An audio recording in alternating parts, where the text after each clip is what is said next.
بسم اللہ الرحمن الرحیم۔ محترم دوستوں، کیا آپ جانتے ہیں کہ حضرت محمد صلی اللہ علیہ وسلم کی آمد سے پہلے عرب کے کیا حالات تھے، ان کی تہذیب اور ان کا کلچر کیا تھا؟ اس وقت ان لوگوں میں کیا اچھائیاں تھیں اور کیا برائیاں تھیں، ان کا رہن سہن اور طور طریقے کیسے تھے؟ اس وقت وہ کس کی عبادت کرتے تھے، کس کی پوجا کرتے تھے؟ حضرت رسول اکرم صلی اللہ علیہ وسلم کی تشریف آوری سے پہلے عرب کے اور خاص طور سے مکہ والوں کے کیا حالات تھے؟ یہ سب جاننے کے لیے ہمیں اتہاس اور تاریخ کا سہارا لینا ہوگا، اور جب ہم اتہاس اور تاریخ کا مطالعہ کرتے ہیں تو ہمیں پتہ چلتا ہے کہ مکہ شہر اسلام کی سب سے پاک اور پوتر جگہ ہے، جہاں بیت اللہ یعنی اللہ کا گھر موجود ہے، جہاں سے اسلام کا نور اور اسلام کی روشنی ساری دنیا میں پھیلی۔ جیسا کہ سیدنا ابراہیم علیہ السلام جس وقت ملک شام یعنی فلسطین میں اقامت پذیر تھے تو آپ نے اس جگہ کو توحید کا سینٹر بنایا اور لوگوں کو توحید کی طرف بلانا شروع کیا۔ اس وقت آپ کی پہلی بیوی حضرت سارہ سے آپ کی کوئی اولاد نہیں تھی، وہ بوڑھی ہو چکی تھی، اور حضرت ابراہیم اور حضرت سارہ کو اولاد کی بڑی تمنا تھی، اس لیے خود حضرت سارہ نے حضرت ابراہیم علیہ السلام کو حضرت ہاجرہ سے نکاح کرنے کا مشورہ دیا۔ اس طرح حضرت ابراہیم اور حضرت ہاجرہ کا نکاح ہوا، اور اللہ تعالیٰ کے فضل سے ان کے یہاں حضرت اسماعیل علیہ السلام کی ولادت ہوئی، اور آپ کی ولادت فلسطین کے ایک شہر کنعان میں ہوئی۔ پھر کچھ سالوں کے بعد حضرت ابراہیم علیہ السلام کو اللہ تعالیٰ کی طرف سے یہ حکم آتا ہے کہ اپنی بیوی ہاجرہ کو اور اپنے بچے اسماعیل کو ایک بنجر ریگستان اور ویران میدان میں چھوڑ آؤ، جہاں نہ کوئی انسان ہو، نہ چرندے ہو، نہ پرندے ہو، نہ ہریالی ہو، نہ درخت ہو۔ مختصر یہ کہ حضرت ابراہیم علیہ السلام اپنی بیوی اور بچے کو اس جگہ چھوڑ کر روانہ ہو جاتے ہیں۔ پھر جب ننھے اسماعیل کو پیاس لگتی ہے تو ان کی والدہ حضرت ہاجرہ پریشان ہو جاتی ہیں، پانی تلاش کرنے لگتی ہیں، اور بے چینی کے عالم میں صفا اور مروہ دو پہاڑیوں کے بیچ ادھر سے ادھر دوڑنے لگتی ہیں اور پانی کی تلاش جاری رکھتی ہے۔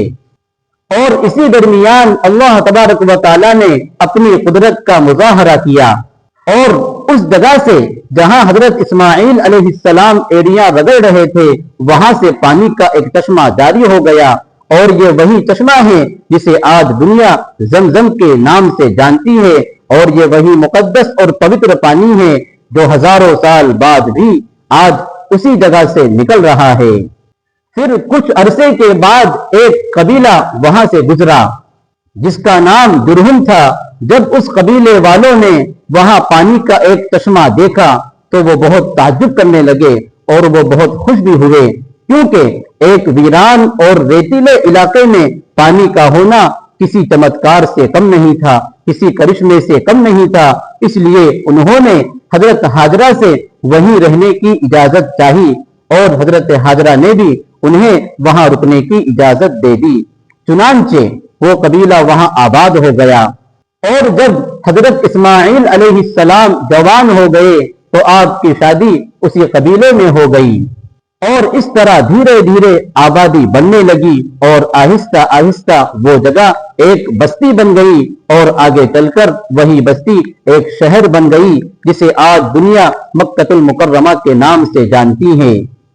پھر ایک وقت ایسا آیا کہ حضرت ابراہیم علیہ السلام کو اللہ تعالیٰ کی طرف سے یہ حکم ملتا ہے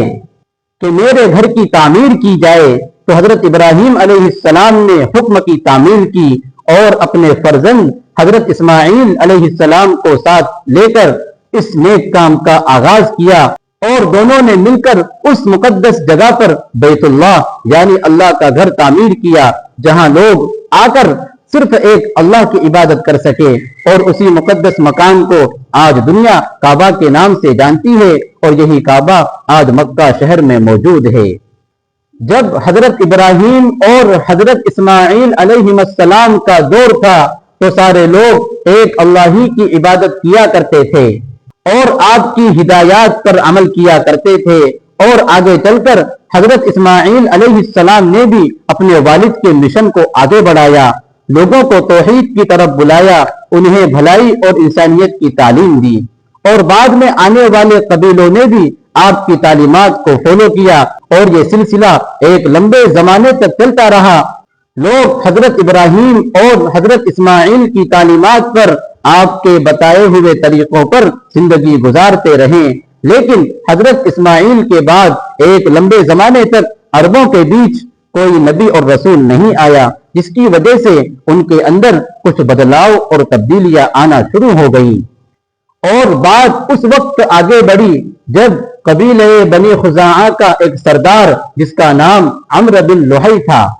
اور یہ صرف ایک سردار ہی نہیں تھا بلکہ کعبہ کا سربراہ، ذمہ دار اور دیکھ بھال کرنے والا یہی تھا۔ اسی وجہ سے عرب کے لوگوں کے دلوں میں اس کی بہت عزت تھی، لوگ اسے قدر کی نگاہ سے دیکھتے تھے، اس کی باتوں کو بڑی اہمیت دیتے تھے، اور جو وہ کہتا اسے مان لیتے تھے۔ ایک مرتبہ کی بات ہے کہ یہ شخص کسی کام سے ملک شام گیا، یعنی آج کے دور کے حساب سے سیریا اور فلسطین کے علاقے میں گیا۔ وہاں اس کی ملاقات ایک ایسے قبیلے سے ہوئی جو بتوں کی عبادت کر رہا تھا، بتوں کی پوجا کر رہا تھا۔ عمرو بن لحی نے پوچھا، یہ کون ہے اور تم ان کی عبادت کیوں کرتے ہو؟ تو انہوں نے جواب دیا، یہ ہمارے خدا ہیں، ہم اپنی ضرورت کی چیزیں انہی سے مانگتے ہیں اور یہ ہمیں وہ چیزیں عطا بھی کر دیتے ہیں۔ عمرو بن لحی یہ سب دیکھ کر بہت زیادہ متاثر ہوا اور ان لوگوں سے کہا، کیا تم ان میں سے ایک بت مجھے دے سکتے ہو؟ تو ان لوگوں نے ایک بڑا بت جس کا نام ہبل تھا اسے دے دیا، اور عمرو بن لحی اسے لے کر مکہ واپس آ گیا اور اسے کعبہ کی چھت پر رکھ دیا، جو اس وقت مکہ کی سب سے مقدس اور پوتر جگہ مانی جاتی تھی۔ اس طرح مکہ میں کئی طرح کے چھوٹے بڑے بت لائے گئے اور ان کی پوجا کی جانے لگی۔ پھر رفتہ رفتہ پورے حجاز کے علاقے میں، یعنی آج جہاں مکہ، مدینہ، طائف اور ان کے آس پاس کے شہر آتے ہیں، ان سبھی جگہوں پر بت پرستی پھیل چکی تھی اور لوگ کئی طرح کے بتوں کی پوجا کرنے لگے۔ اس طرح مکہ اور عرب کے علاقے میں بت پرستی پھیلتی چلی گئی، یہاں تک کہ عرب کے لوگ کعبے کی طرح ان بتوں کا بھی طواف کرنے لگے، ان بتوں کی پوجا کرنے لگے، ان کے سامنے سجدہ کرنے لگے، ان سے دعائیں مانگنے لگے اور ان کے نام سے قربانیاں کرنے لگے، اور یہ سب کچھ 3-4 صدیوں تک چلتا رہا۔ لیکن جب مسلمانوں نے حضرت محمد صلی اللہ علیہ وسلم کی رہنمائی میں مکہ فتح کر لیا تو اس وقت اللہ کا گھر یعنی کعبہ اور عرب کا علاقہ بتوں اور شرک سے پاک ہو گیا۔ تو حضور صلی اللہ علیہ وسلم کی آمد سے پہلے مکہ اور عرب کے یہ حالات تھے۔ امید کرتا ہوں کہ آپ کو یہ ویڈیو پسند آیا ہوگا۔ اس ویڈیو کو لائک کریں اور اپنے دوستوں میں شیئر بھی کریں۔ السلام علیکم ورحمۃ اللہ وبرکاتہ۔